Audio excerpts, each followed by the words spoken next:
But he said, all my life, I've looked at Sumner Edison and I thought, that's what I don't want to be. That's an example of what I don't want to be. Even his wives and children didn't like him.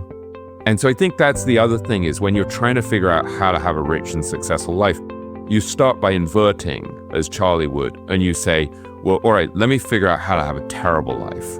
Because it's very easy to identify, right? So you look at people who end up fighting with their spouses, their kids don't love them, or they don't talk to their kids, or, and their partners are suing them. And so I think start by solving the problem backwards and say, well, let me not be like that. Imagine spending an hour with the world's greatest traders. Imagine learning from their experiences, their successes, and their failures. Imagine no more. Welcome to Top Traders Unplugged, the place where you can learn from the best hedge fund managers in the world so you can take your manager due diligence or investment career to the next level. Before we begin today's conversation, remember to keep two things in mind. All the discussion we will have about investment performance is about the past, and past performance does not guarantee or even infer anything about future performance. Also understand that there's a significant risk of financial loss with all investment strategies, and you need to request and understand the specific risks from the investment manager about their product before you make investment decisions. Here's your host, veteran hedge fund manager, Niels Kaastrup-Larsen. Hey everyone, and welcome to another edition of Top Traders Unplugged, where today I'm excited to be joined by returning guest William Green, the author of one of the best books I've ever read called Richer, Wiser, Happier. William, welcome back to the show. It's been 3 years since we last spoke. How have you been?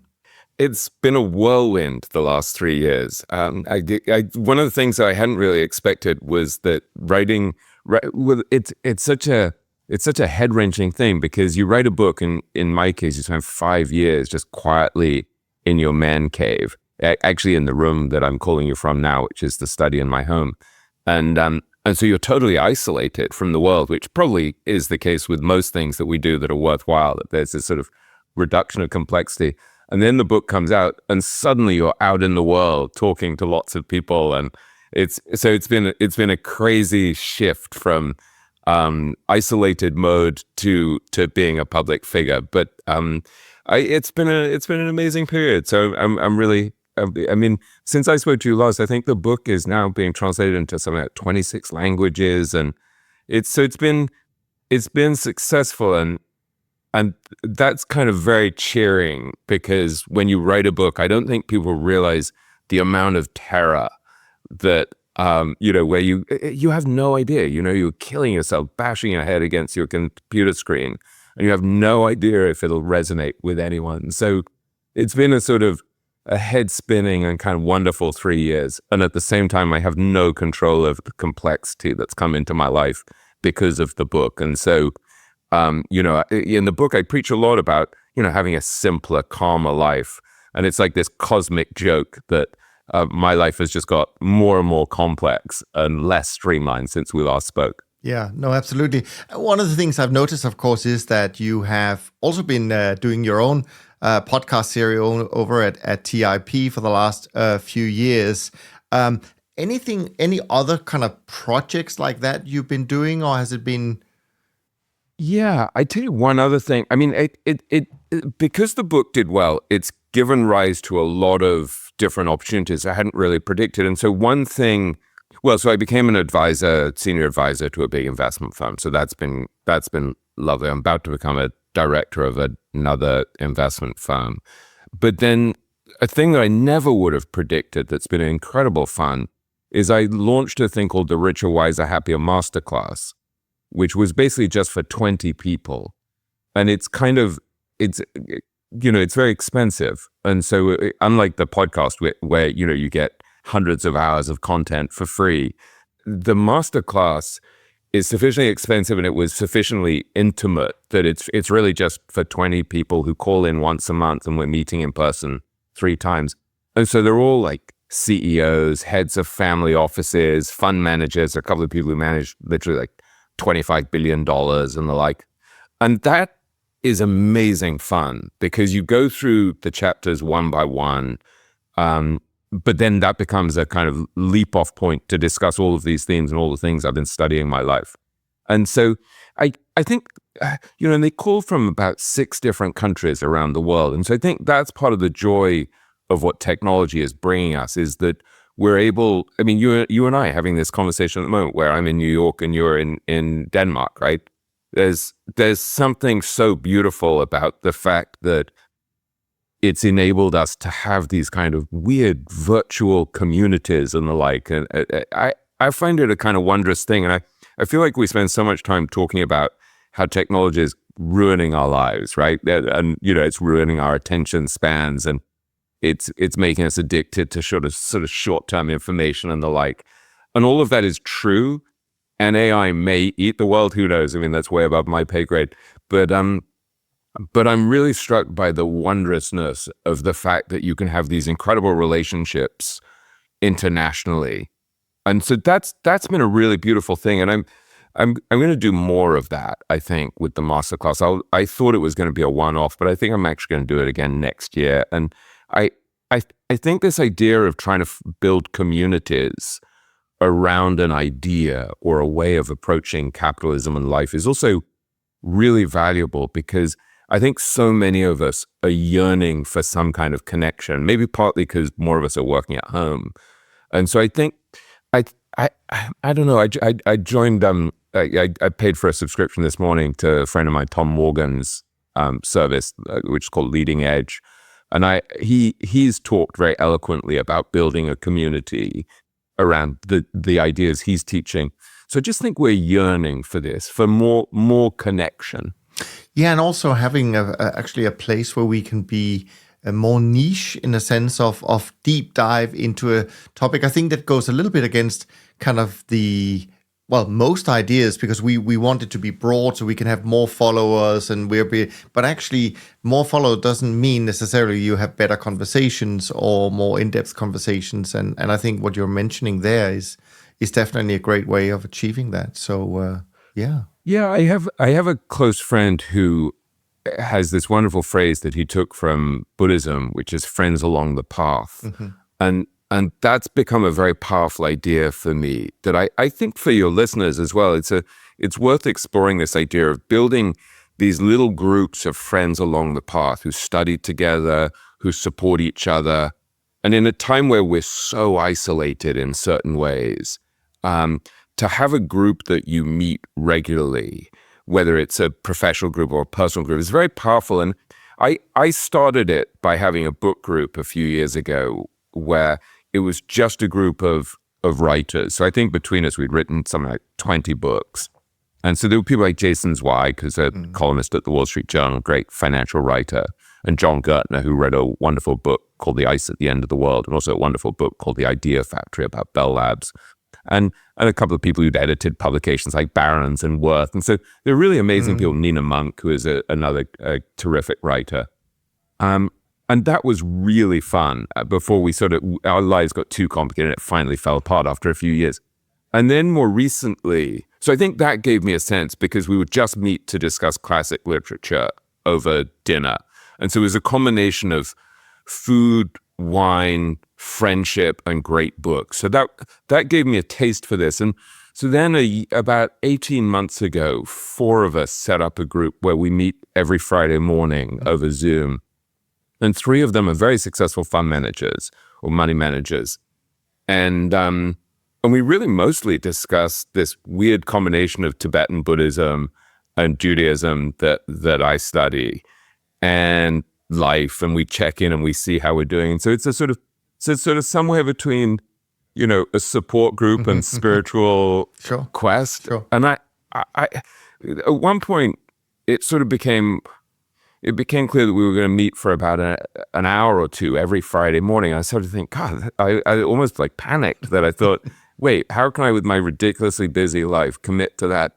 And actually, it's been the most beautiful thing. And so I think for our listeners, just particularly as we embark on this new year, right, to think about how can you create these containers where you have real contact, like deep contact with people who you don't necessarily even know that well, but they're people you want to know well.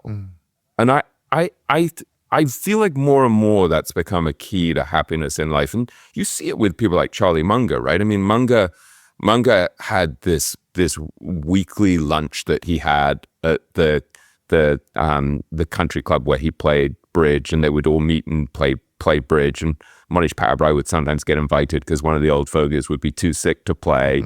And he had this weekly Zoom breakfast that he had with various great investors and executives where he would invite guests. So I got invited one time to talk to them. And then he would have a weekly Zoom call with his grandkids and great grandkids, I think. And so I think I think one of the things that people as smart as Charlie figured out is that it all ultimately comes down to relationships. And so you have to somehow figure out while trying to be really successful professionally and financially, not to forget the human part. And I don't know about you, but I feel like I was so busy trying to climb for so many years and get ahead that I totally neglected my friendships. And I there's limited time, right? So either you neglect your health because you just don't have time to be really successful and exercise and meditate and have good friendships, or you neglect your relationships. And I think when I was an editor at Time magazine, it was an incredibly intense experience because it's a weekly magazine, and so I knew that I had to exercise. It was like, otherwise I would have dropped dead, right? So I had to take care of myself physically. So I just neglected friendship and family to some extent. So I think this is now, as a middle-aged man trying to learn from the most successful lives of these great investors that I've written about over all these years. That's the kind of realignment that I'm exploring, trying to build community, trying to build friendship, also really optimizing for peace of mind to an extent that I never really did before. I sort of felt like that could wait. I'm going to be a basket case, but I'm going to be a really successful basket case. And it's like, how sustainable is that? It's like you're borrowing from the future.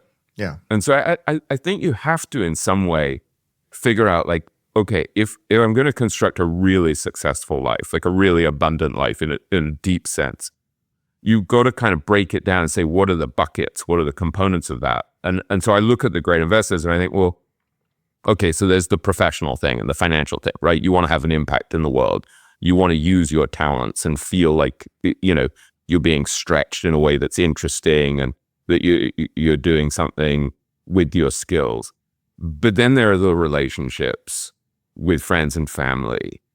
Then there's making some kind of contribution to society, which I see again and again with the great investors I interview, that the happiest ones are helping other people in some way. And then there's the physical health thing. And then there's the mental health thing, that you've got to have peace of mind. Because otherwise, and you must see this with a lot of traders, right? Because if you don't have your inner landscape under control, it's going to come bite you in the ass sooner or later, right? I mean, I remember once going on a trading course, with a psychiatrist who coached traders. And I remember him talking about some trader who had like 16 cups of coffee a day. And he was like, the guy's like going insane. And so I think in some way, you have to have the inner landscape under control to some degree. And then your outer world kind of radiates out from that. Does any of that resonate? Yeah. I mean, you touched on so many things I'd love to just comment on before we even move down to the first topic I had lined up. But, well, first of all, I think there is a lot of research nowadays that says the people who, let's take aside serious illness that we have no control over, but the people who generally have the longest lives are the ones who have the best social surrounding and network and so on and so forth. And I see that a little bit in my day-to-day life when I see people of certain ages. Some seems to be doing much better than others, and they often are the ones who are kind of busy, have friends, and that they see and want to still explore things. I think that's absolutely true. For my own personal experience, I've been very fortunate in the sense that I have a couple of really good friends in the little village that I live in Switzerland.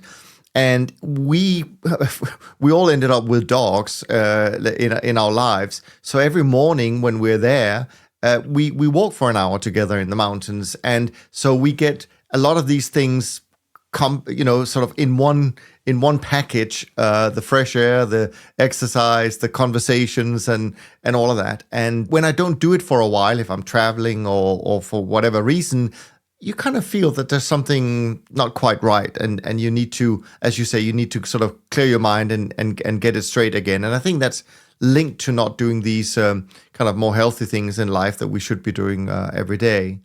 Yeah, you got something really profound there that I think is worth people dwelling on, and it is almost like a Lollapalooza, as Charlie would put it, that you figured out how to combine these things. So it's the health and the friendship at the same time is so powerful. And I don't know, it's interesting. A hedge fund manager friend of mine literally just wrote to me like half an hour or so ago and said, do you want to come to this mandalas exhibition, this Tibetan Buddhist mandalas exhibition at the Met on such and such a date in January?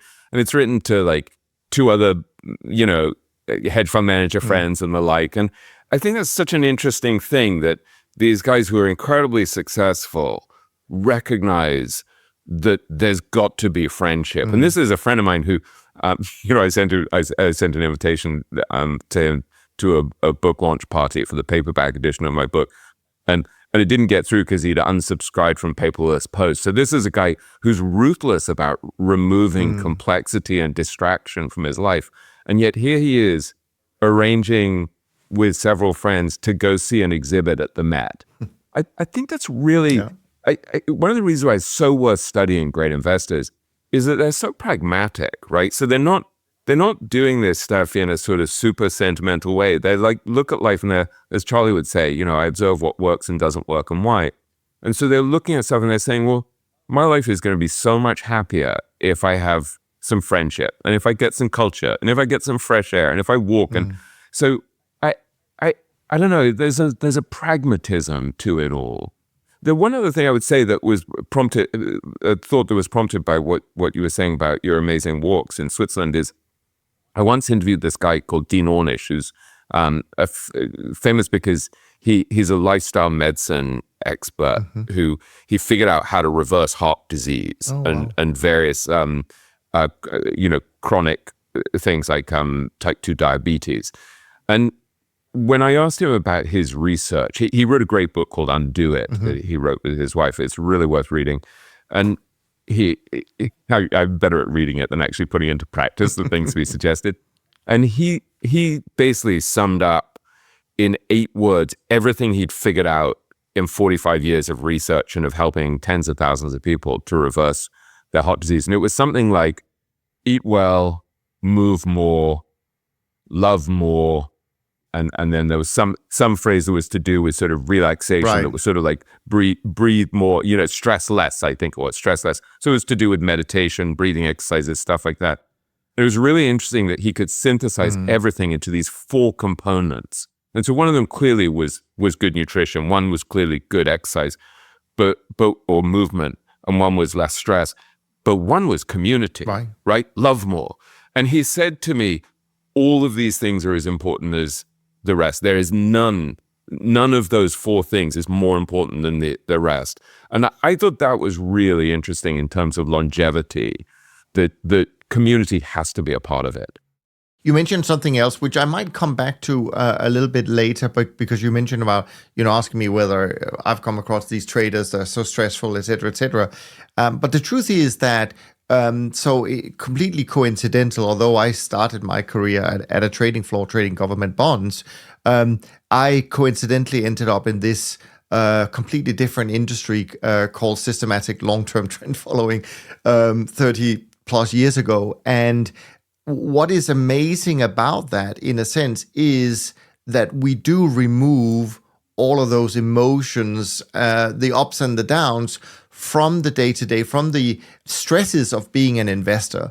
And a good example of that is that the founder of the firm that I work for, Dunn Capital Management, Bill Dunn, you couldn't tell He's not part of the day-to-day work anymore, but you couldn't tell whether we were up 10% for the month or down 10% of the month. And I think there is something to it, which obviously is why I have gravitated and stayed with this type of investment strategy. And of course, we can always talk about this, William, at another time. But I think there's a book there because a lot of these funds, actually, including the firm I work for, we've more than 50 years of track record. A lot of them have 30, 40 years of track record, and there are some lessons to be learned for sure. But not today, because we have a different planned agenda. But it is interesting for sure. Well, I think you're also on something really important, which is to be successful as an investor, you have to figure out somehow how you're going to deal with the emotional component, with our own craziness. And so you guys have figured out this beautiful way of dealing with the emotional component by taking it out, exactly. Basically. Yeah. But I think then a lot of the great value investors that I tend to focus on, they have another beautiful approach, which is basically to exploit other people's craziness. Yeah. So they're sitting there quietly waiting for moments of disruption when everyone else is going nuts. And they have to be, the people I write about, the great investors I write about, tend to be a little less emotional than most people. I agree. They're also more knowledgeable. They have more skills, so they can value a business. They can value an asset better than most people. And they've structured their lives so that they can be kind of patient and counter-cyclical. And so then when there are these moments of disruption, they can exploit them. And so I think in some way the takeaway is that we all have to figure out how to deal with our own craziness, our own susceptibility to these mood swings or to the waves of fear and greed and anxiety and the like. Because if you don't have a way of dealing with it, it's gonna haunt you as an investor. Oh, sure. And the other thing that springs to mind when you talk about the people you interview is they also come across as very disciplined. And I think when you take, except for maybe the fact that they might be buying when things are falling and will be buying when things are going up, there are so many commonalities in what you described in terms of exactly how we see our industry as well. Well, I'm sure we'll get into this, but I want to remind you of something I mentioned last time we spoke, which I'm sure you won't remember. But I feel you represent and you embody a lot of the values that we strive for here at the podcast, which is why it's so great to have you back. I mean, you come across as very generous and authentic, and you're also quite humble and vulnerable when you talk about your own personal journey. And I think that if there's something markets are really good at is humbling us as investors when things are going really well. And I have a feeling that in the coming years, after this huge run up in stock markets where essentially the S&P 500 has made all investors look great and made investing look really easy, that we once again will be reminded that it takes a little bit more than meets the eye to be a successful long-term investor. So obviously we're going to try and explore some of that today. Now, if I was going to paint a picture of our conversation, I would describe it as an exploration of the intersection of behavioral finance, personal happiness, and navigating today's uncertain investment landscape. So I hope that sounds about right to you, William. Yeah, it sounds great to me. Okay. It sounds great to me. I keep hijacking you and getting you off good. on different tangents, but on the thing that you mentioned about humility, there was some great investor I interviewed in the last year or two, and I can't for the life of me remember which one it was, who said to me something along the lines of either you're humble as an investor or you're about to be humble. Right. And I think that's true. I think it's one of these strange areas where you need enough conviction and confidence in your own ability and your own views in order to bet against the crowd or in order to make aggressive bets. And yet at the same time, you need paradoxically the opposite quality almost, which is this humility to say, yeah, but I may be totally wrong. And so I think somehow it's not dissimilar to a journalist, to a writer, where you need the confidence to say, this is what I believe, I think this is true, and yet at the same time have the kind of paranoia and sense of uncertainty that you keep making more calls, you keep checking, you keep looking to see what you might be missing. But I think it's critical, this whole thing of humility. I wrote about this in the chapter where I talk about Howard Marks, right, where I coined the phrase master of the universe syndrome, where there's this danger that if you're very successful, you start to believe that you're a master of the universe. And one of the things that I think Howard has done is he's so deeply aware of his good luck, of the role that luck has played in his life, that it really keeps him humble, because instead of just thinking, I'm a brilliant guy, he keeps reminding himself that actually, in many ways, as Buffett would put it, he won the ovarian lottery as someone who was born, around World War II, came of age in this incredible bull market after that. And also, Howard once said to me this amazing thing where he talked about how when he first came out of Wharton, and he felt lucky even to get into Wharton, he didn't feel like he was particularly equipped to get in. He applied for a job at Lehman Brothers, and he said, the one thing I knew was I really wanted to work at Lehman Brothers. And he later discovered that the guy who was supposed to call him to tell him that they'd offered him a job got drunk and had a hangover and never called him. And so as a result, he didn't end up at Lehman Brothers. And his life would have been so totally different if he'd been at a company that ended up going bankrupt during the financial crisis.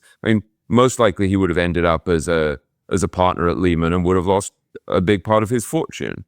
And so I think just this awareness of the degree to which luck plays a role, even in the most successful lives, probably especially rather than even in the most successful lives, is really important, because it does keep you from getting too arrogant and starting to believe, God, I'm so smart and I really know what I'm doing.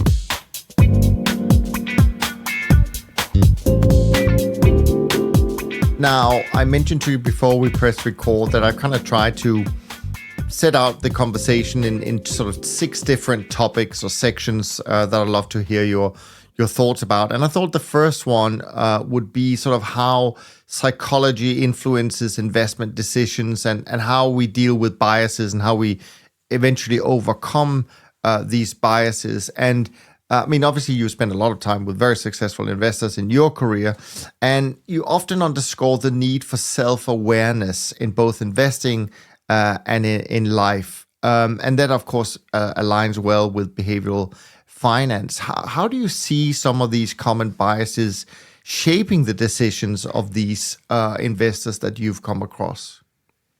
Yeah, as you say, you have to start with self-awareness. You have to know what kind of biases and blind spots you're particularly susceptible to. And so think of a position like mine where I have access to a lot of really brilliant investors, right? So there's a real danger of something like authority bias, where I listen to someone really smart talk, and then I want to buy what they bought. And I don't necessarily do my due diligence because I'm distracted and a bit lazy and doing lots of other things. And I don't really want to sit around analyzing businesses. It's not really what I'm built to do or what I'm interested in doing. And so just the awareness that I'm susceptible to really, it's not just authority bias, it's also a sense of, here I am as a sort of outsider, right? I'm an English Jew with a birthmark, who's always sort of born to be on the outside. And then suddenly I have these famous people who are billionaires and are brilliant, and they're including me and they're inviting me into their world and they're sharing their insights with me, right? So there's a sense of like longing to be approved of and welcomed and accepted. And so even to be aware that that's a particular danger is very helpful. So I think of something like this conversation that I had with Charlie Munger after my book came out, where I got this call. Well, I got a message over LinkedIn from a venture capitalist in California saying, would you like to come on this Zoom breakfast with Charlie Munger to discuss your book? And he loves your book. And Lou Simpson will be there. And, this guy, Mark Nelson, is great, a great Australian hedge fund manager, and various other really successful investors and executives. And so I get on this call, and it ends up lasting a little under 2 hours. And at one point, I'm asking Charlie about Alibaba. And Charlie had taken this really big position in Alibaba. And Lou Simpson, I asked him about it, and he had just bought it the day before. And I said, why? Explain, what do you see? And he's like, well, it's screamingly cheap, and it's a dominant business in an economy that's likely to grow faster than the US. And so I then, at some point in the following weeks, buy Alibaba, which since then is down something like 57%. And it had already fallen a lot before, before I bought it. And it was just a beautiful example of something where I didn't really do the work. And I listened to these two legendary investors. I mean, Charlie literally said on that call, if I had more cash, I'd be all in. So I have one of the greatest investors of all time basically telling me, I love your book. Your book's fantastic. It's a major contribution. One of the best investment books ever written. And so I'm feeling absolutely thrilled. Lou Simpson tells me it's a great book. And then they tell me what they're buying. So there's like this tribal longing. So I feel like this sense of allegiance, like these are my people and they love me and I always wanted to be loved. And so just to be aware of this kind of lollapalooza of stupid mistakes that I made there, by not doing my due diligence, by investing in a country that, what the hell do I know about Chinese technology stocks? I mean, I was so out of my comfort zone and expertise and circle of competence. And so I think you have to look at yourself in a really honest way and say, what am I most vulnerable to? And so for me, that sense of wanting to belong, that sense of being loved and approved of, that sense of I'm so important because I have access to the smart money. That is a terrible vulnerability. And so one of the things that came out of that was just a very practical workaround is my decision that I'm just not going to buy individual stocks because I don't want to sit around doing the analysis. So I still own Berkshire Hathaway, which I've owned for many years, which I almost regard as a fund, and with zero expenses, no fee, and I like having Buffett in my portfolio, just sort of partly as a reminder of how to behave and how to live. And the alignment of interests is really beautiful. And then I have Alibaba there still as a reminder of my own stupidity and hubris and self-delusion. And so it's sort of valuable. It's not an important component of my portfolio financially, but it's important psychologically to remind myself of my own stupidity. And so I think in some ways, the key is to have this self-awareness, but then to find some very practical workarounds to deal with it. So I remember Guy Spear at one point saying to me that he was very susceptible to being sold on stuff because he wants to be loved, he wants to be liked. And so he just said, I'm not going to buy anything that someone is selling to me because I'll want to please them. And so it's just a really simple rule. And he said, even if it was like a friend who was a well-known investor who was trying to sell him on an idea, it wasn't necessarily that they were going to make money off selling him on the idea. There was a psychological benefit for them. They had a psychological incentive for winning him over. And he's like, just to protect myself from that is really valuable. Another way of just protecting yourself is just to decide, how long you're going to own stuff for. So I just made a decision years ago that I would just own stuff for a minimum of 5 years. And so again, it's a way of just saying, I know that over the course of my lifetime, I shouldn't be impatient and impetuous, and I'll do better if I stay in the market than if I try to trade in and out, or if I try to buy this fund and then trade it and get a different fund. And so I've owned Guy's fund for something like 24 years. I owned another fund for like 14 years. And so it's a very conscious way to try to tilt the odds towards sensible, patient, long-term behavior, given that I'm emotional and I'm going to have these mood swings. Does any of that make sense? No, I mean, that makes perfect sense. And I think it's a smart way, in a sense, to overcome, as you've identified, your own, maybe one of your own biases. I was curious whether, when you think about some of the people you've interviewed who have all been incredibly successful. And I was wondering whether there were some common biases that you've observed with them, and maybe they dealt with them differently. For example, I mentioned earlier this thing about being rules-based, for example. And I think when I think about someone, and I don't know Ray Dalio personally, of course, but when I think about him and the way he writes and how Bridgewater come across, it seems more rules-based in a sense than maybe some of the other people you've spoken to.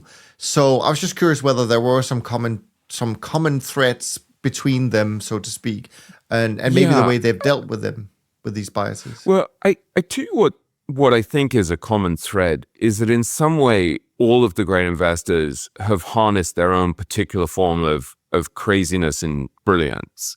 And so for someone like Ray, who I've interviewed a couple of times on my podcast, he's a very unusual guy, right? I mean, he's a deeply unusual character. I think from what he had explained to me once, he's actually very intuitive, but he takes the intuitions and then turns them into principles and rules. So it's not like everything is so rule-based that there's no space for intuition. He's figured stuff out in a very human way that then he turns into a principle. But he also, I mean, I once asked him a question that I think was kind of impertinent, where I very intentionally said, I wanted, sometimes as an interviewer, you sort of poke someone to see how they'll react. And so I think I said something to him about how his whole approach of radical transparency and radical truthfulness, that there was a danger of unkindness in it and kind of callousness and cruelty. And I could see that there was no flicker of emotion on his face when I said that. Like there was no, how sometimes, I had this a couple of weeks ago where my daughter told me something that I had done that she regarded as suboptimal. and she was criticizing my behavior in some way. And I could see this moment where I really wanted to defend myself. And I had to sort of say, okay, yeah, I think you're right.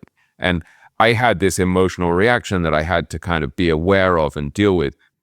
I don't think Dalio had any emotional reaction when I said that to him, because he's trained himself over so many years to welcome criticism, to welcome challenges to his view, and to deal with it head on. And so that's a very distinctive personality, and it's a very distinctive intellectual framework where you welcome people challenging your ideas and you thrive on that debate and the dialogue. So he's taken that personality and that way of seeing things and structured his whole business around it.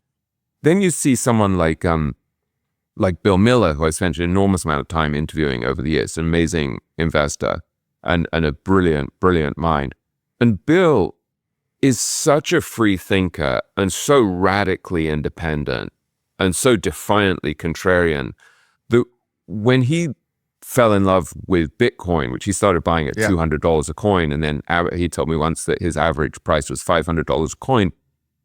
When Charlie Munger and Buffett started to say that it was rat poison, even though he loves Munger and Buffett and admires them deeply, that actually excited him. Like when even the people he admired most criticized his view, it didn't make him less bullish. It made him more excited in a way. Like there's something profoundly contrarian about him. In the same way that I remember back in, I guess, 2000, 2001, when the tech bubble burst and 9/11 happened, I was interviewing him for a profile that I wrote of him for Fortune magazine back then. And I remember him saying to me, even the great contrarians, like Sir John Templeton and Prince Al-Walid and those guys, they're not buying at the moment. And he said, when even the great contrarians are rattled, that's a very bullish sign. And so Bill has managed to take his personality, the quirkiness of his personality, and find a way to invest that's so deeply aligned with who he is. And so I think that the lesson in some ways that's practical for the rest of us who aren't Bill Miller and Charlie Munger and Ray Dalio is that in some way we have to structure our approach to investing in life so that it's really deeply aligned with who we are, with our own quirks and talents and eccentricities. And so I don't know, like for me, for example, I do sort of fall in love with the people that I interview and that I get to know. Like part of my strength as a journalist or as an interviewer is I'm deeply empathetic naturally. Like I feel the emotion of the person that I'm interviewing. And so one of the things that I've had to do as an investor is to invest with a handful of people who I think are deeply honorable and really smart, because I'm sort of collecting these people within my portfolio. So in a way, it's like a collection of friends and allies. And so I'm actually using the fact that I have this kind of empathetic connection to these people. And it makes it very difficult for me to sell and be impatient, because I wouldn't want to be disloyal or to hurt them. And so it's a way of taking my weird personality and harnessing it so that I'll be more patient, so that I'll stay in the market. So I think you just have to be aware of your own quirkiness and then find an approach that, in some way plays not only to your strengths, but plays to your weaknesses, plays to your vulnerabilities. Yeah, no, I agree. And obviously most people don't have the access that you have, but given the access that you do have, it makes sense to view it like that, in a sense. So yeah. I want to move on to another topic that it's obviously linked in some ways to the fact that that the people you've interviewed, have made a lot of money for themselves, but also for their investors. So it is about wealth, and I think it's an interesting topic in many ways. But I actually think when I was preparing for our conversation, I thought, wow, this is going to be even more impactful for young people. Because I think, unfortunately, today, a lot of young people are being influenced on what they see on social media, YouTube, where these sort of get-rich-quick schemes have been able to thrive without any kind of regulation imposed, or very little, and also, platforms or financial authorities intervening. And I think people of a young age today, they probably equate being rich and wealthy with just the amount of money they have in the bank account. And so your work often emphasized that wealth is more than just the monetary side of things. But I think we also live in a world where we are kind of obsessed with metrics.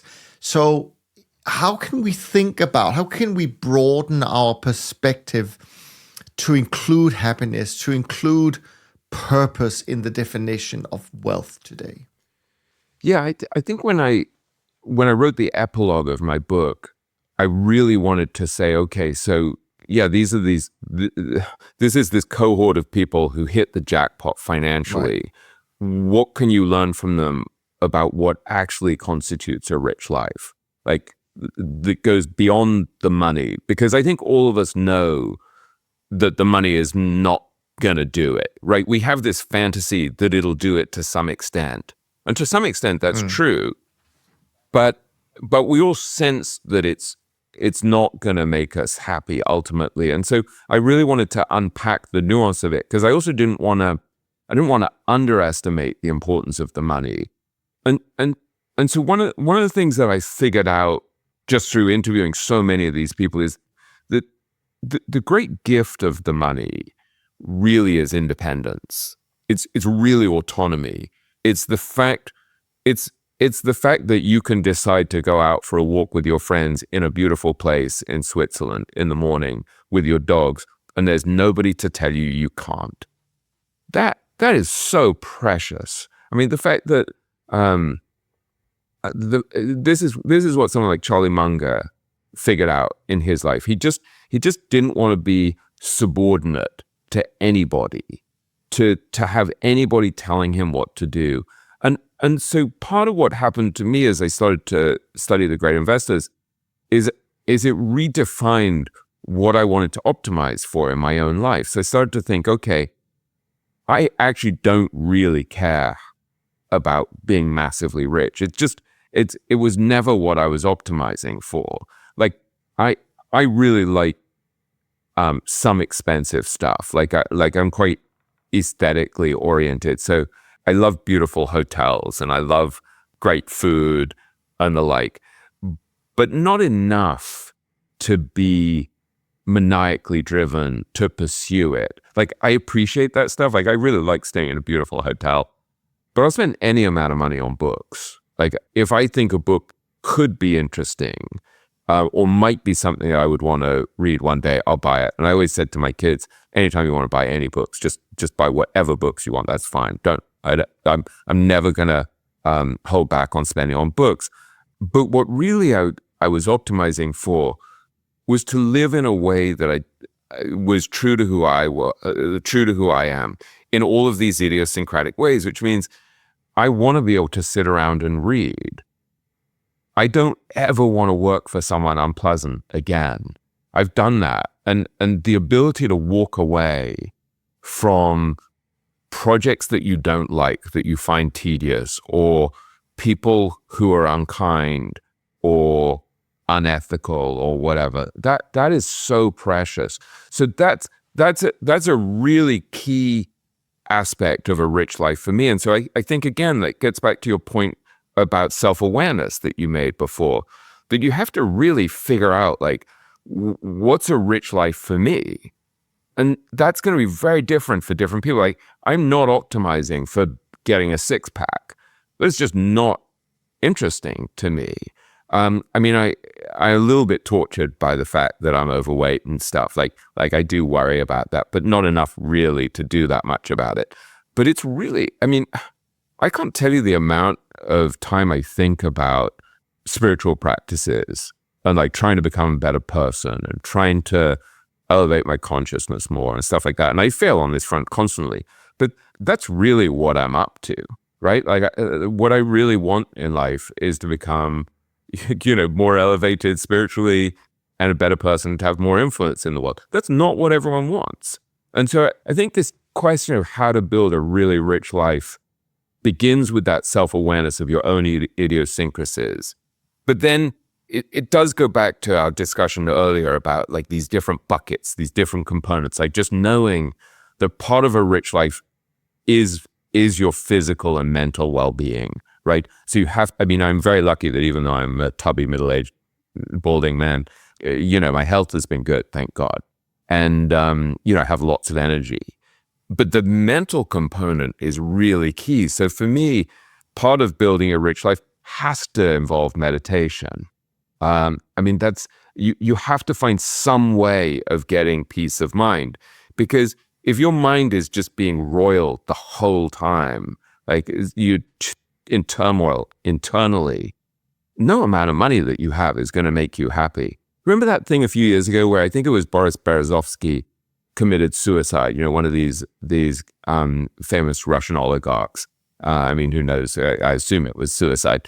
But, I just remember thinking he probably, even after losing his billions, he probably still was richer than almost all of us. And yet he felt, like he had nothing.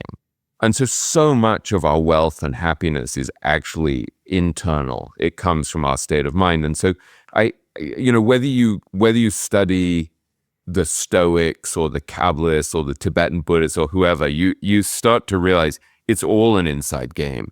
So I think you have to think about, like, how am I investing in that? How am I investing in my relationships? How am I investing in my physical, energetic, emotional well-being? How am I investing my time in sharing with others and lifting other people up? And so once you start to understand these patterns and you look at other people's successful lives and you just realize, oh, it's not just one-dimensional. Like that's nothing. There's so many super rich people that I've interviewed that I didn't write about or didn't invite on the podcast. Why do you think? Because they're terrible examples of how to live. There's so many billionaires that you don't want to be. Charlie Munger said at one point, I asked him about this question, and I said, how do you reconcile the fact that there are all of these kind of, you talk about the benefits of being ethical and having integrity, and there are all of these these billionaire tycoons that we can see who are so rapacious and so immoral, so unethical. And how do you reconcile your views with the fact that they're so successful? And he started talking about Sumner Redstone, who I've never met and who passed away, who ran Viacom and CBS and all of those things. And he said, look, we went to Harvard Law School together. He was a couple of years older than Charlie, I think, or a couple of years before him at law school. And he said, Sumner Redstone ended up making more money than me. And so he said, you could say that he was more successful. But he said, all my life, I've looked at Sumner Redstone and I thought, that's what I don't want to be. That's an example of what I don't want to be. And he said, even his wives and children didn't like him. And so I think that's the other thing is when you're trying to figure out how to have a rich and successful life, you start by inverting, as Charlie would, and you say, well, all right, let me figure out how to have a terrible life. Because it's very easy to identify, right? So you look at people who end up fighting with their spouses, their kids don't love them, or they don't talk to their kids or whatever, And so and their partners are suing them. And so I think start by solving the problem backwards and say, well, let me not be like that. Yeah, we all need a starting point. So, no, I mean, and I think it is an important topic. And I don't know if you've come across his work. About a month ago, we had Dr. Daniel Crosby on the podcast, and he's written a couple of books. I think the latest one is called The Soul of Wealth. And one of the things that he talked about was that happiness in his work extends far beyond financial metrics and is better framed as the pursuit of meaning, joy, and fulfillment. And he had three key things, and I think it touches very nicely also on what we've spoken about today. And he talked about believing, having a belief system or worldview that makes you helps you make sense of life and the complexities it has. Belonging, as we talked about, building strong relationships and serving others, and then becoming, and that is this striving towards personal growth and vision for who we want to be. And I think that ties very nicely into what you just described, actually. Yeah, no, I like that. I like that a lot. And again, these things are very idiosyncratic. So I think for our listeners, as you read stuff, whether it's Crosby or my book or any of these things, find a few ideas, a few mental models that really resonate for you, and then really make them a core part of who you are. So think of Charlie saying, take a good idea and take it seriously. So if Crosby's framework resonates for you, really make that central. Think about, how am I going to have that meaning? How am I going to have that sense of belonging? For me, one of the things, I spent a lot of time studying Kabbalah, this kind of ancient mystical wisdom that's very, very beautiful and very profound to me and seems very congruent with Tibetan Buddhism and other things that I study. And there's a beautiful word in a great book written by this guy called Rav Ashlag, where he talks about lishma, which is a Hebrew word that basically he translates as to give pleasure to your creator. And he said that's kind of the highest level that you're saying. You're basic. We start off, we behave better because we're like, oh, I don't want to get in trouble with my parents, or I don't want to go to hell, or I don't want my teachers to be mad at me, right? So it's almost like fear-based. And then maybe you start to elevate a bit and you start to think, well, good things will happen to me, right? Like we learned from studying Robert Cialdini with reciprocation, right? If I behave decently, other people will behave decently back to me. And so it kind of works. And so there's an agenda there. And then you start to think, wow, this is one of the things that Guy Spear found is when he started to be really, really kind to people, which he really did a lot, always helping people. He just got addicted to the feeling of it. And so it became kind of great. And so he just wanted to do more and more and more of being kind to people. And then Rav Ashlag would say at a certain point you get, hopefully, to this consciousness where there's no agenda at all. You just want to give pleasure to your creator. And we can all disagree about whether there's a creator or not and what a creator looks like. But that idea that you're given these talents and these opportunities and this personality and this context in which you live and these people you can help, and you want to use them in a way that's kind of beautiful. And so for me, that idea of just how can I operate in a way that would give pleasure to my creator is a very simple but very beautiful framework. And so I don't know, these things are really deeply idiosyncratic, but I would just encourage people when you find one idea like that resonates for you, really go big on it. Because I think for us, your audience is so full of like highly intelligent, cerebral, intellectual people. And people like that are very drawn to complex problems, right? And complex solutions, because we were congratulated and rewarded for this when we were at school. Sure. And as we grew up, it's like, oh, good boy, you got into Oxford. Oh, good boy, you got into Harvard or Columbia or whatever, And I think so often in life, like the answers are actually really, really simple. And they're so simple that we sort of try them out for size and then we move on and look for something more subtle. And so I mean, one of the things that became very powerful for me from studying David Hawkins a lot, who wrote these books like Power versus Force, had a big impact on Monish Pabrai, who's the subject of the first chapter of my book. He just talked about the power of very simple virtues like kindness and compassion and unconditional love. And so I started to think, okay, let me just pick like one virtue. Like if I could just be kinder, like that literally, that's probably enough to make for a successful life. Like just if you were consistently kind and compassionate.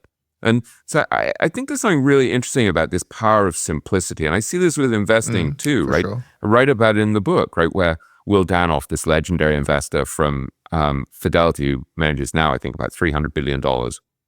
When I asked him about his secret sauce, he's like, stocks follow earnings. That's it. Like basically, you want to buy great businesses because if a company doubles its earnings over the next 5 years, all things being equal, the price of the stock will probably double. And so over and over again, he's done that. It's led him to Tesla and Google and Microsoft and Berkshire Hathaway. I mean, he's had this amazing run over the last 3 decades with this really simple principle. And so I think that idea of finding simple ideas with profound power and then making them central to the way you invest and live is really important.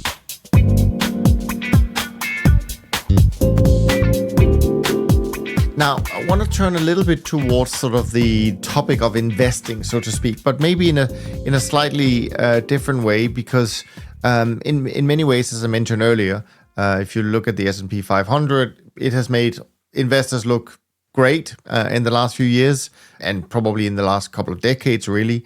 And it has made investing look really easy. But I sense, at least, that in the last couple of years, in the last few years, we're starting to live in a slightly different world. It's more uncertain on so many levels, really, from geopolitics to economic turmoil.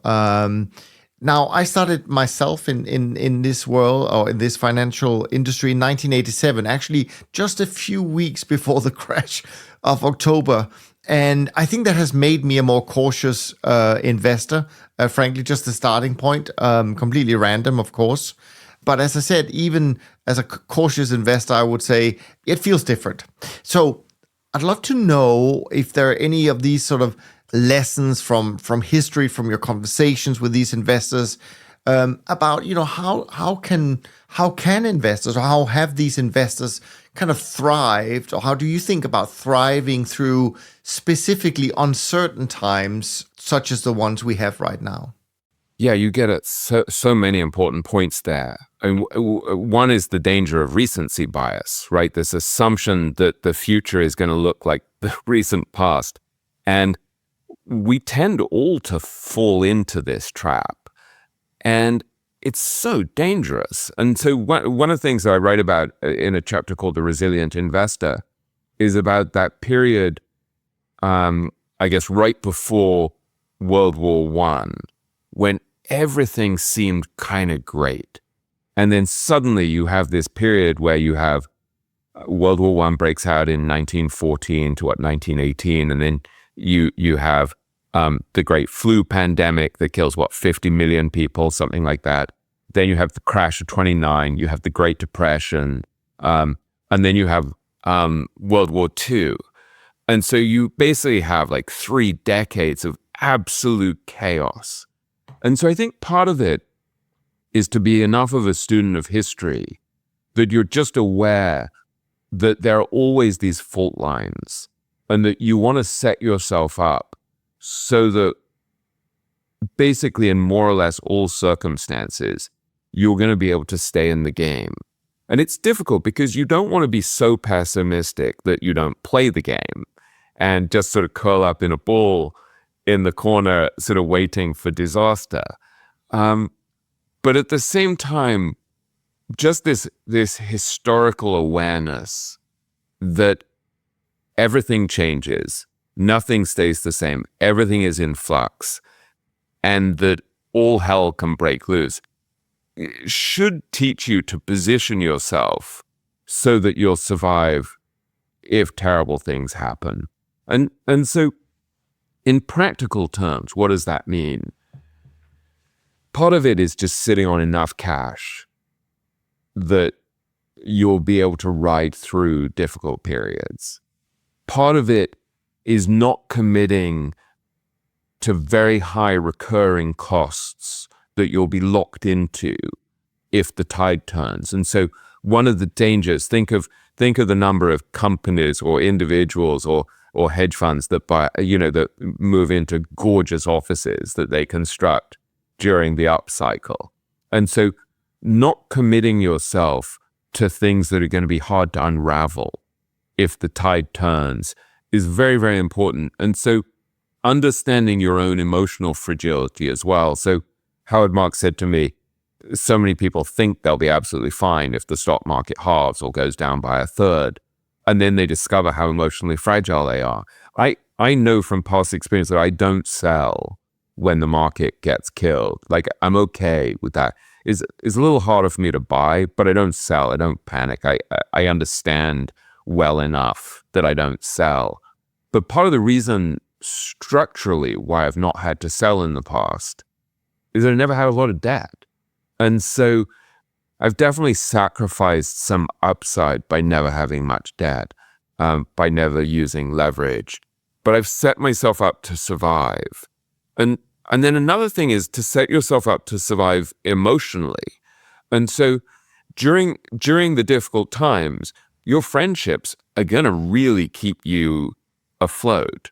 And so if you're so invested in just maximize the amount of money you make and maximizing your professional success that you don't invest in your family and your friends, then when the market falls apart or your business falls apart, God forbid, who's there for you? And so I think understanding that there are so many ways in which we're fragile, economically, politically, personally, physically, emotionally. And so your resilience has to be multidimensional as well. You've got to think about all of these different things. You to invest in your peace of mind so that when the storm comes, you're going to be okay is very important. So you want to build things like a meditation practice and an exercise practice before the storm comes.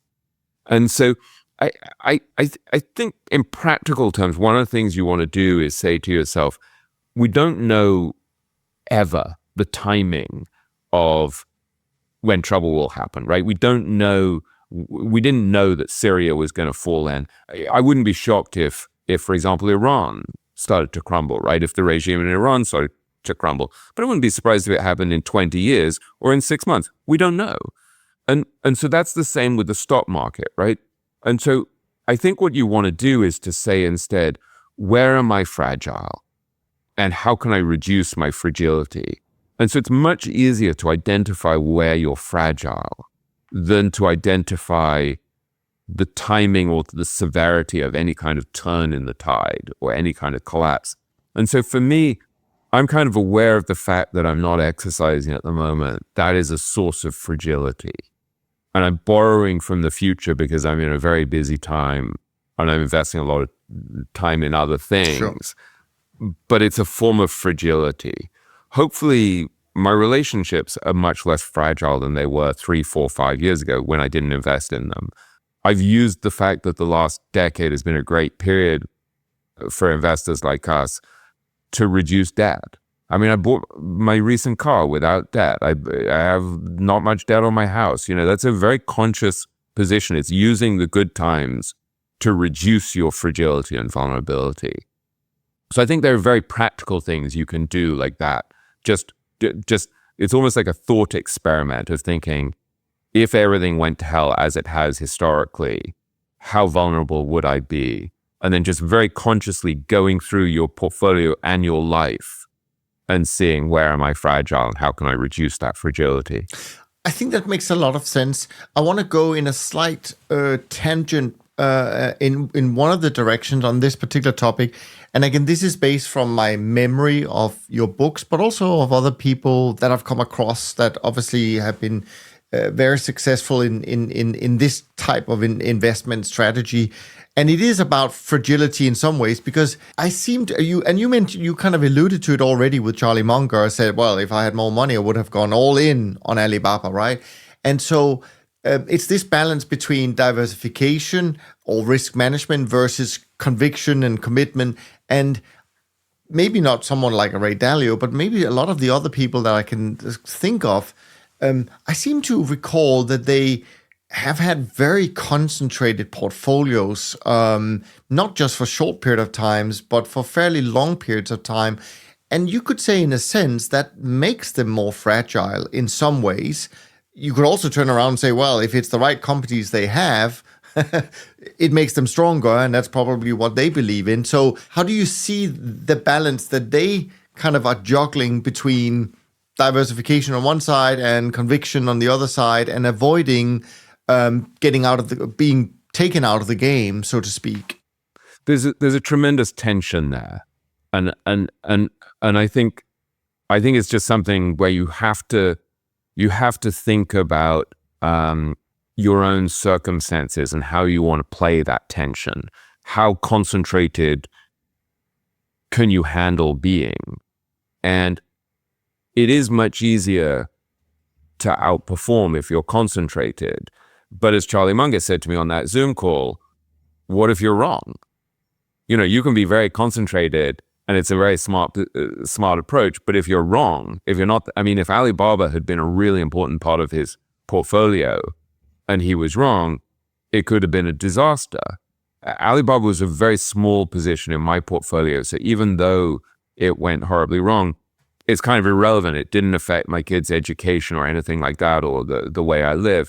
And so I think one of the questions to ask is something that I got from Jeffrey Gundlach, the king of bonds, who said to me that he's wrong about a third of the time, which is what Templeton said to me as well. And so Gundlach said to me, what he asks himself before he makes any investment decision is, what's the consequence if I'm wrong? And so I think what you have to do is say, okay, I'm happy to make an aggressive bet on a concentrated portfolio, but what's the consequence if I'm wrong? And Guy Spear always talks about it, a person he used to be friendly with, who had a one-stock portfolio. And he was a hedge fund manager who made a bet, I think it was on natural gas. And natural gas prices went against him. And he ended up running a bar.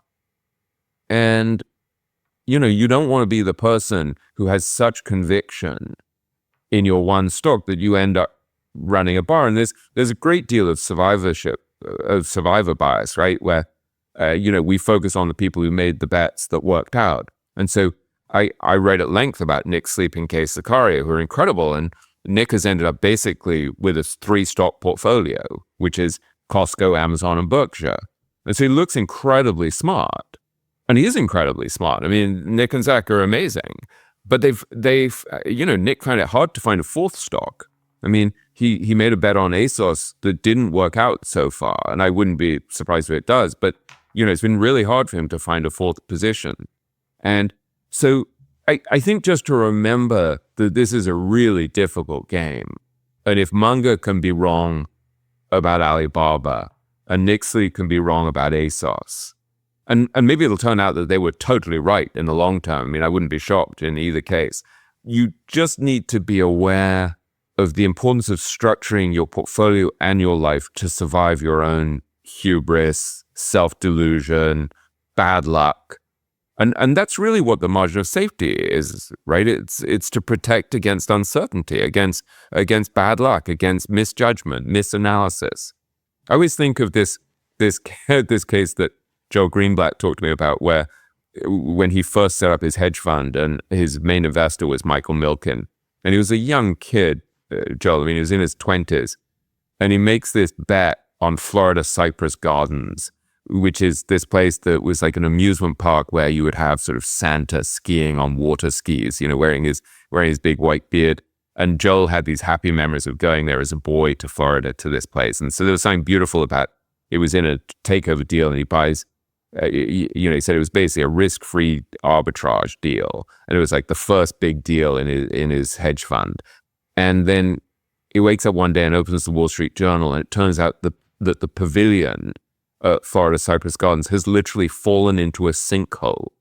And he said it would have been funny except for the fact that I was scared out of my mind and, terrified that his fund wasn't going to work out and that Michael Milken was going to yank his money or whatever. And it's just a reminder that we live in a world where everything can fall into a sinkhole. And so it's not a matter of becoming so pessimistic that you don't invest, because Howard Marks said to me at a certain point, risk avoidance becomes return avoidance, which I thought was very elegant. I mean, you don't want to fall into that trap either, but it's about taking conscious risk. It's not about eschewing risk, avoiding all risk, or being reckless. It's about conscious risk taking. Yeah. No, I absolutely. Now, I mean, again, we talked about we live in an uncertain world, but we also live, and you mentioned that earlier in the very early part of our conversation, namely the role of technology, the fact that you and I can sit here, have this conversation. But then it nowadays, of course, the word AI comes up straight away. And I wonder, just very broadly, how do you think about AI in the world of investing? There's been a lot of hype about it, how it's going to change the world.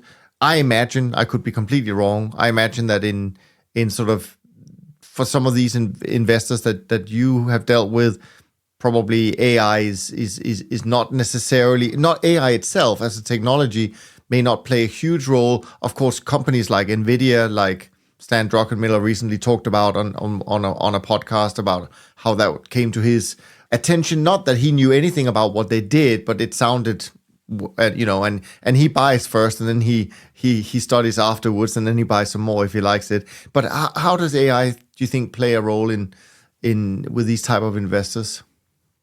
I had a conversation with Arnold Vandenberg a couple of weeks ago where he called me when I was in London, and he's the guy I end the book with because he's such a great embodiment of what it means to lead a truly rich and successful life. And here's a guy in his 80s and a classic value investor whose firm has now been in business for 50 years. And he is so excited about AI. And he's got a young investor, I think it's Matthew Peterson, who is a very nice guy who I meet sometimes in Switzerland at the Value X events. And Matthew has been basically, as I understand it from Arnold, teaching Arnold's staff how to use AI as part of the research process to kind of supercharge what they can figure out very quickly about businesses. And I thought that was really interesting that someone like Arnold is so not in denial about the power of this technology. Like he's harnessing it. And I use it the whole time in my research as well. I don't ever write anything with it or anything like that. And but I'm constantly in dialogue with it, right? I mean, I'm preparing to interview a guy called Pico Iyer on my podcast, but also at an event in New York. And I'm very, and he was close to Leonard Cohen, for example, a musician. And I'm like very consciously asking ChatGPT for more information about Leonard Cohen's teacher and more information about this and so I think in some way we have to engage with it in an intelligent way, but at the same time we have no idea really what the ramifications are and what what it's going to mean for our kids and what it's going to mean for our jobs. And I was very struck recently by a conversation with a guy. I think it was on Tyler Cowen's podcast, Conversations with Tyler. I think the guy was an emeritus professor of psychology at Stanford. And he talked about some study that found that AI was more empathetic in meetings with psychology patients, than humans. Wow. Yeah. And there are these areas like psychology and psychiatry and therapy and writing and music that we've always thought, no, these were such human areas that couldn't be taken over by machines. And they're so vulnerable. And so I think in some way, like Dalio talked to me about, the combination of man and machine. I think much as this kind of creeps me out, it just makes sense, right? How can you not harness this while also holding your breath and slightly being in fetal position, not knowing what it's gonna bring down on us? Yeah, no. I mean, embrace it in a thoughtful way, I guess. The other thing I wanted to ask you about, just sort of jumping around a little bit before we start slowly to wrap up, is also one of the things that, again, just reflecting on my own career, our industry, I don't think we've ever been very good at telling a great story. Maybe partly because it's a rules-based strategy. There is no great, stories about Apple and why we bought it or whatever it may be. So, but I think storytelling is incredibly important. I remember when I got into all of this podcasting stuff and I started to study some of these old school copywriters and sort of, and it was obviously, part of the argument was that we as human beings, because we were kind of prone to be receptive to storytelling because that's how history was told, and when we were babies, we were told stories by our parents and so on and so forth. So that we have some kind of, I wouldn't call it condition, and this is what attracted me to podcast was the audio part, the fact that we can listen to a conversation and absorb it maybe differently to if we were watching a video. And this is also why I've stayed away from doing YouTube video podcasts and just stayed with the audio. I think it has some qualities that I personally really, really like. But you as a storyteller, I'd love to know a little bit about sort of how storytelling, how can we use that to maybe demystify complex financial topics? And I think this is really important to where we are right now in this world. Well, think of the discussion we just had about Joel Greenblatt, right? And about that pavilion falling into a sinkhole. So you can talk theoretically about uncertainty and risk and the fact that we live in a world where anything can happen. But there's something about the image of a young hedge fund manager starting out, taking money from a multi-billionaire like Michael Milken, setting up his fund, investing in this place that he used to visit, and thinking of the image of the guy, the Santa on water skis that he used to see as a little boy, and then he invests in it, and then he opens the Wall Street Journal and sees that the pavilion's fallen into a sinkhole. That story, like the details, the visual details, the fact that it goes, there's a beginning, a middle, and an end in a sense. The fact that there's a moral to it.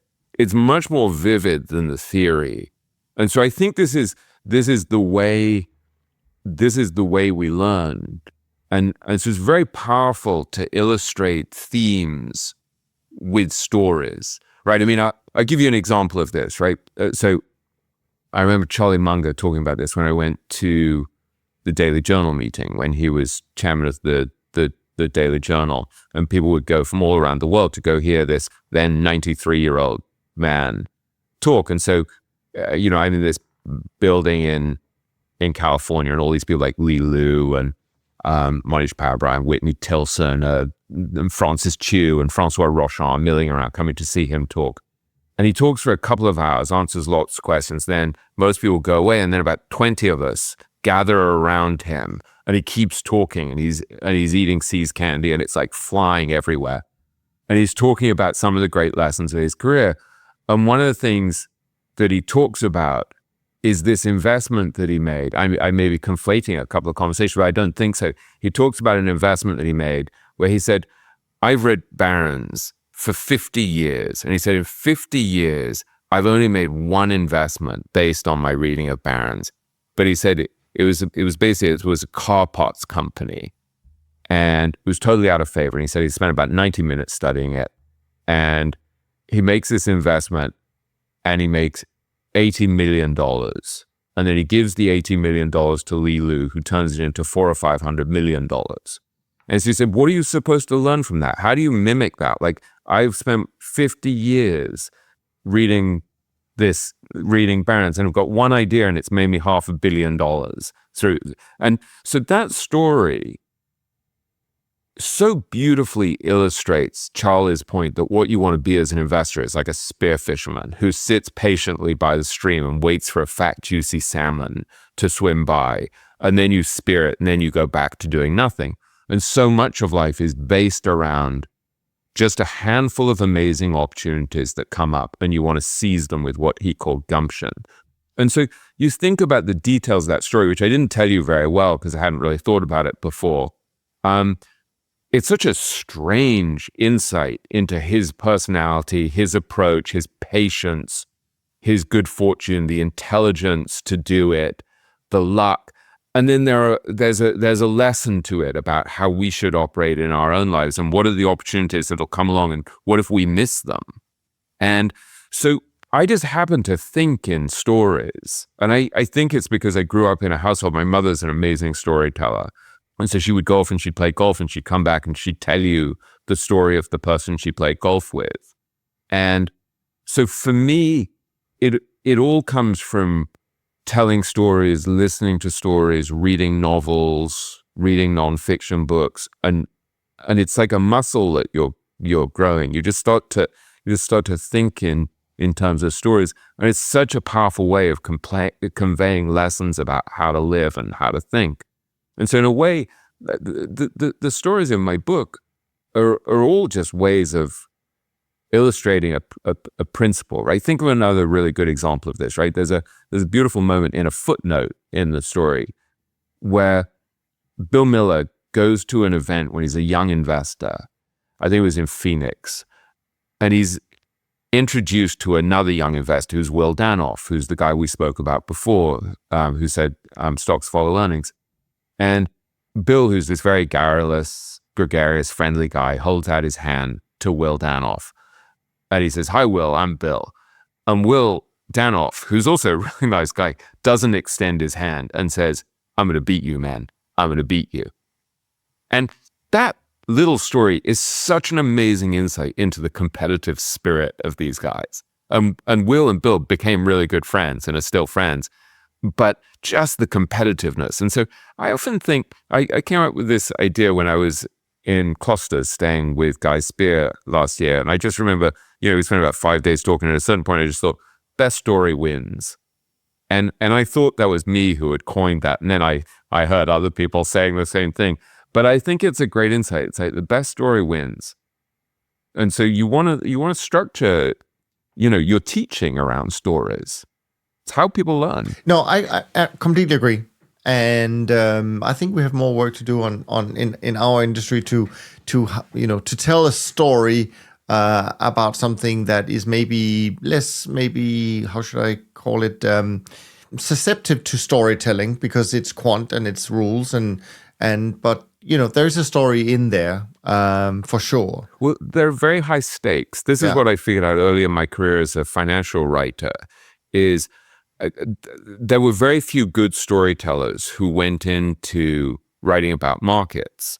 And I figured, I have a huge competitive advantage here because I'm a storyteller who came out of studying English literature at Oxford. I mean, that was my background, right? And then I went to Columbia Journalism School. And so I thought in terms of stories. And I looked at the markets, which were so full of people who were numbers oriented. And I thought, well, actually, there are huge stakes here. So the amount of money, the amount of greed, the amount of fear, the amount of danger, the amount of hubris, the amount of things that go wrong with catastrophic consequences, those are all the makings of great stories.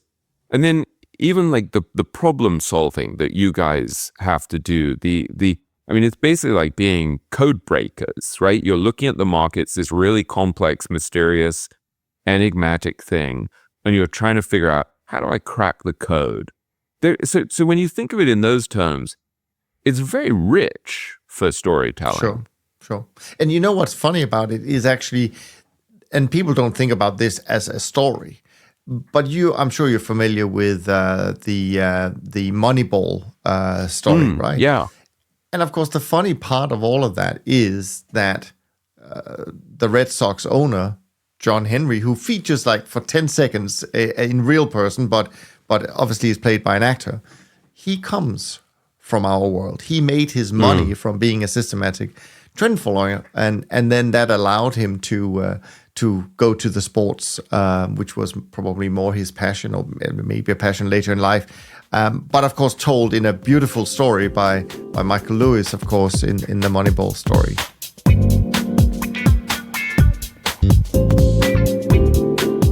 Let's jump around just a couple of things that I wanted to also make sure that I touched on in our conversation, William, and that's maybe the first one here is more like personal reflections on your side. I mean, it's one thing to interview people. It's one thing to be told how they did it, but then having to turn it into your own practice is a little bit harder.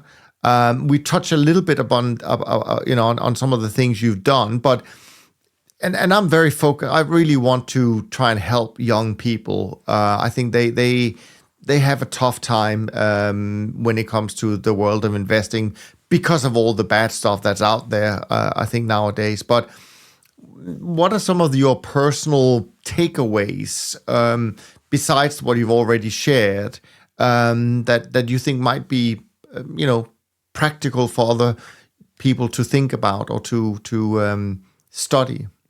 I think there are a lot of different ways to solve the problem of investing. There are so many paths across the ocean, right? And you have one that's very different from mine, Sure. right? I mean, there's systematic trend following, there's concentrated value investing, there's being more diversified. I mean, there are so many ways to do this. I think it's very helpful for people to try to solve the problem in a simple way that makes sense to them. And so the default position for most people should just be to buy index funds. And it sounds incredibly boring, but Howard Marks said to me, most people should index most of their money. Joel Greenblatt says the same thing. Buffett says the same thing.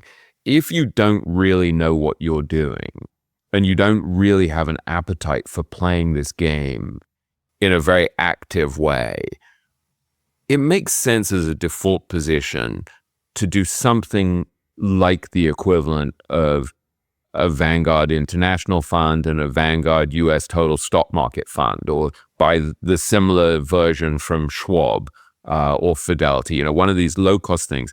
You have so much going for you by having extremely low fees, not eating away at your profits, and then just adding to that pot consistently and simultaneously taking advantage of all of these tax advantage vehicles, whether it's in the US 401k plans or IRAs or 529s, or in Europe, obviously you have very different things, but these very simple things that we can control are not that difficult to do. And so living within your means and continuing to add to the pot and diversifying at a very low cost is so simple and so powerful that it's almost impossible for most people to bring themselves to do it, because it seems too easy. And yet, I think even for people who are very sophisticated investors, it makes sense to have a portion of your portfolio in a couple of index funds. And so I think one of the things is just to decide, how intensely involved do you want to be? I mean, do you want to be competing against Will Danoff and Bill Miller when they're so much more driven and so much more intense and so much smarter and so much less emotional than most of us? So for me, a huge lesson from working on the book and interviewing so many of these great investors was simply the realization that I'm not wired to compete with them. And at the same time, they're not wired to compete with me in other areas. And so I think and I'm not saying that to be arrogant, it's like most of them can't write well. There are people like Joel Greenblatt and Howard Marks and Nick Sleep who write very well. I think this is one of the great lessons from Charlie Munger and from Ed Thorpe, both of whom I write about at some length in the book, is play games that you're equipped to win. You figure out what you really care about and what you're really good at, and focus on that. Focus on becoming incredibly good at that and adding value to other people.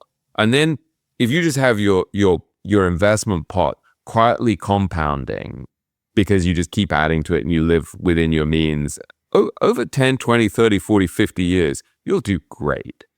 We don't know what's going to happen in the world. There are possibilities that we won't do great.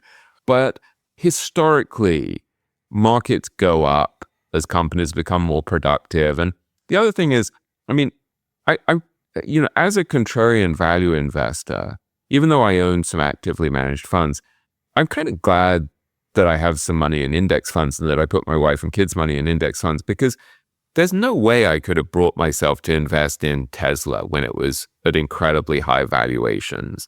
There's no way I could have brought myself to invest in Nvidia when some of the people I interview are saying that it's a bubble and it's going to crash.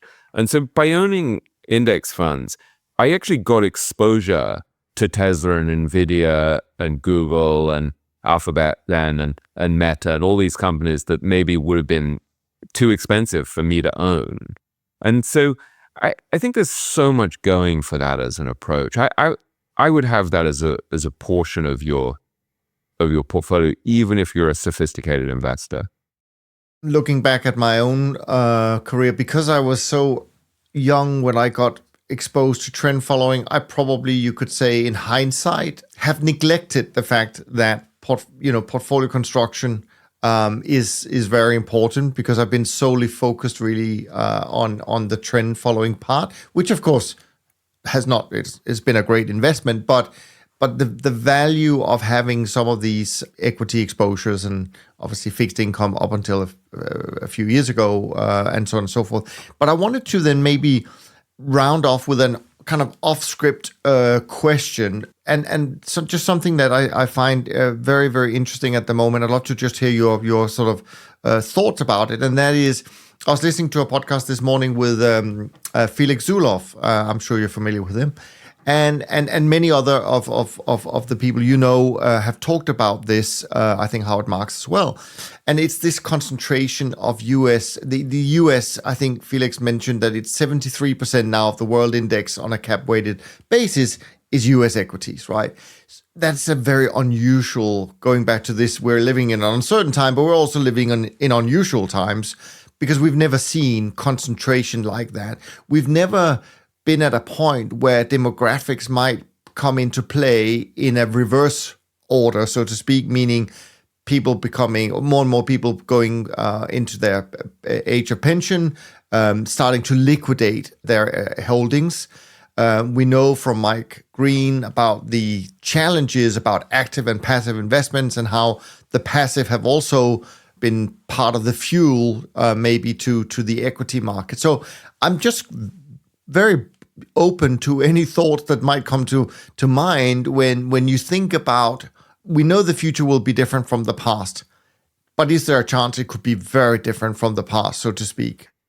Well, I think one of the things that makes investing so exquisitely challenging and interesting is that you never really know if it's truly a new paradigm, or whether this is, as Ray Dalio would say, just another one of those, just another one like that, right? Where, I mean, is this just another cycle where the US has become massively overinvested and overpriced and overdominant, and it'll just revert to the mean, and then we'll see another period in which emerging markets and like outperform for 10, 20 years or whatever, or has something really changed? And the US is so dominant, and there's something about this system, much as people complain about the US. I mean, I grew up in London, and then I moved to New York when I was in my early 20s. And then I lived in Hong Kong later for 5 years. And then I moved back to London. Then I moved back to the US about 11, 12 years ago. So I've seen different systems. There's something about the US, about the dynamism of, about the way capital flows to good ideas here. Look, if you study Buddhism, you know that everything is impermanent and everything is in a state of flux, and that it's not gonna remain dominant forever. But there's something very extraordinary about the US that explains why all of these companies like Meta and Google and Nvidia and stuff grew up here. But the odds are that it's not going to last because nothing lasts. And so I just think you have to position yourself so you'll be okay either way. So for many years, my default position was always, I mean, it's so unscientific, and I wasn't looking for something sort of optimal in terms of portfolio construction. I would, in certain accounts, like if I had a retirement account where there were certain options that I didn't want to think through, I would just put 50% in a Vanguard US total stock market fund and 50% in foreign markets. And I didn't buy any bonds because I found bonds too boring. And I figured that stocks had, this long-term advantage. And I've probably, missed out on a lot of gains by not having just more of my money in the US throughout those years. And yet at the same time, I don't regret making that decision. I think it was a perfectly rational decision. And in the same way, I don't regret owning Berkshire, where Buffett is sitting on $325 billion in cash, which is an insurance policy against chaos. So if there's chaos, he's going to be able to take advantage. And so I think you just have to position yourself so that in an extremely uncertain world where anything can happen, you're going to survive. You're going to get to continue playing the game. And I see this in every area. You look in the introduction to my book where I write about Ed Thorpe, one of the great investors of all time, but also an amazing game player who figured out how to win at blackjack and roulette. And he was very conscious in those early days of COVID about literally calculating his own probability of dying. And he said, as a guy in his 80s with no comorbidities who's very careful, I probably have a 2, 3, 4% chance of dying. I think that was if he got COVID. He was very conscious about it, and so he put himself in isolation very early and bought supplies before there was a single person reported to have died in the US. So he was very focused on staying in the game. And so I think in a world where anything can happen, position yourself so you'll stay in the game. If the US goes to hell, if it turns out to be the greatest bubble of our lifetime, the Magnificent Seven, just be positioned so that you're going to be okay. But also position yourself so you take advantage, so that you're exposed to AI, and so you're exposed to tech, you're exposed to the US. I don't think you want to be super extreme either way, unless you're brilliant. I mean, if you're Soros and you're Druckenmiller or something like that, you really, I remember Bill Miller once saying to me, it's possible that Jim Simons and the guys at Renaissance actually could predict the market because they had so much data that other people didn't, that maybe it was possible for them. But for most of us, it's so random. I mean, we just don't know whether the market's going to go up or down, or what. We live in a world where COVID can come along and turn all our lives upside down. We live in a world where Syria, after 70 years, the regime can just suddenly collapse. And so you want to position yourself to survive uncertainty. And that requires a little bit of humility, but it's a structural thing. It's like actually setting yourself up financially and emotionally so you'll be okay more or less whatever happens. Yeah. No, I think that's so important. It's very well said. Before we wrap up completely, I know your paperback version of the book is coming out or has just come out.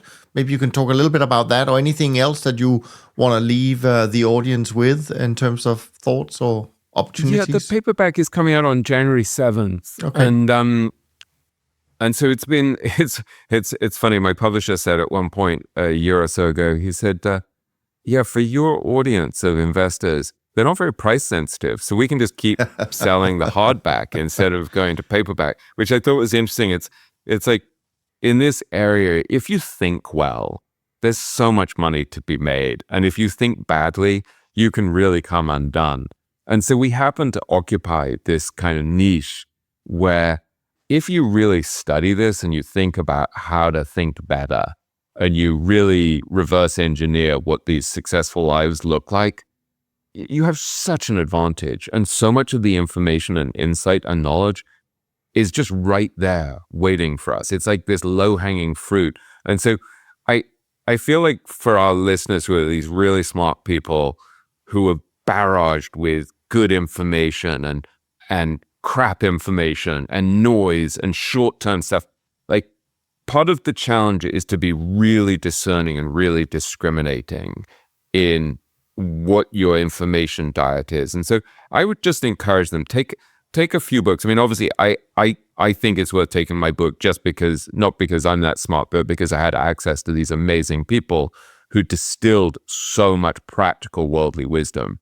So I would take a few books, like take this book, but also take something like Poor Charles Almanac, take Howard Marks' book, The Most Important Thing, take Fooled by Randomness by Nassim Taleb, a few things like that, and read them multiple times and really internalize the most important lessons. Like it's not, I mean, yes, we want to be broad in studying stuff, but I think it's very powerful to take a few books and make them a real part of your thinking. And so this gets back to Charlie saying, take a simple idea, take a good idea and take it seriously. In a world where there's so much noise and so much nonsense and so much ephemeral bullshit, like how do you actually identify stuff that really matters? So yeah, those things like Poor Charles Almanac or like Fooled by Randomness, they're very important. Like, or think about Buffett's letters. You know, I sort of feel like if all you did was just read, you know, the last 50 years or the last 20 years or whatever of Buffett's shareholder letters, it would be hard to get a better education in business than that. Or if you just read every single one of Howard Marks' memos on the Oaktree website. And so I think that's the big challenge. Find a few ideas that are a few thinkers and a few ideas, and really understand what they figured out. But then also be aware that these guys are all flawed and imperfect as well. And then you look at the number of famous scientists and thinkers who we look back on now and we realize they were totally wrong. And so you have to hold these ideas lightly. You study this great wisdom, these enduring principles. And then at the same time, you're like, yeah, and they can still be totally wrong. I could follow Munger my whole life, and then the one thing I replicate is Alibaba. Right. And, you know, so I think you have to take these good ideas, take these great thinkers, but then hold the ideas lightly and then hedge against your own stupidity and hubris and blindness and bias so that if you pick the wrong thing to clone and replicate, you're still going to be okay. Yeah. No, I think that's a great way actually to wrap up our conversation, William. I'm super grateful for you taking all this time, especially, and it's over the holidays. So maybe both of us feel it's nice to get away from some of the craziness of the holiday season and just have a conversation about investing. But I certainly really appreciate all of this time. And to all our listeners, first of all, make sure you go and get a copy of William's book, maybe the new paperback edition when it comes out. But also, if you want to show appreciation for not just what he's written, but also for the time he puts into sharing wisdom on his own podcast, on this podcast, then do go to whatever platform you listen to your podcast and leave a rating and review, because it really does show the appreciation to the people who create this type of content. I will, of course, put links to William's work, of course, in the show notes, as we always do. So make sure you go and check it out. From me, Niels Kastrup-Larsen, thanks so much. I look forward to being back with you in the next episode of Top Traders Unplugged. And in the meantime, take care of yourself and take care of each other. Thanks for listening to Top Traders Unplugged. If you feel you learned something of value from today's episode, the best way to stay updated is to go on over to iTunes and subscribe to the show so that you'll be sure to get all the new episodes as they're released.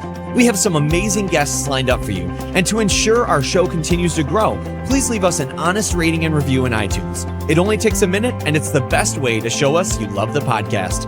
We'll see you next time on Top Traders Unplugged.